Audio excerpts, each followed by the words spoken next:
One of the things that surfaced here on the bailing out of the banks, the infamous TARP funds, $700 billion that was to be loaned out to banks by the Federal Reserve and the Treasury, and the excuse that was given and the fear that was pressed on our members of Congress was that if we did not do this, if the Congress of the United States did not approve the $700 billion bailout, that there were going to be riots in the streets and there would be martial law. Now, that may be a possibility, but again, if you look at the situation, unemployment right now in this country is at 20%, and we're just a year into this recession.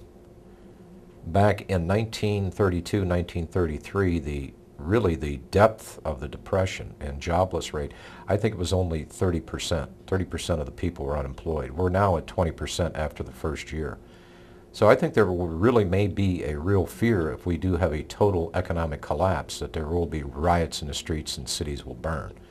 In that particular scenario, this is why they would legitimately use detention centers or internment camps, because if you have masses of people that are lawbreakers, that you have to separate those from the good people, and what are you going to do with them? There's not enough state or county jail facilities to stick all these people in, so you would naturally have to put them in bigger areas, sports arenas, you name it.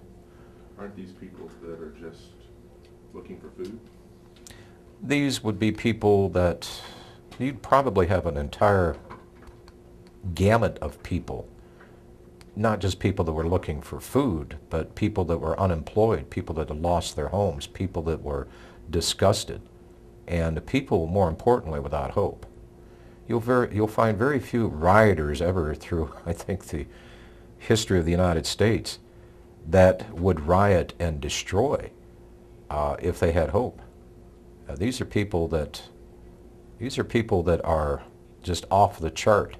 These are people that are unemployed, people that have lost their homes, people that have lost their families due to financial hardships. These are people that may as very well be hungry, that they didn't get their welfare check or their aid-dependent children check.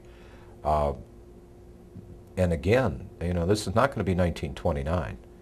In 1929, we had people that were a little bit more polite, let's just say, that they would line up for their government cheese or their help from the government.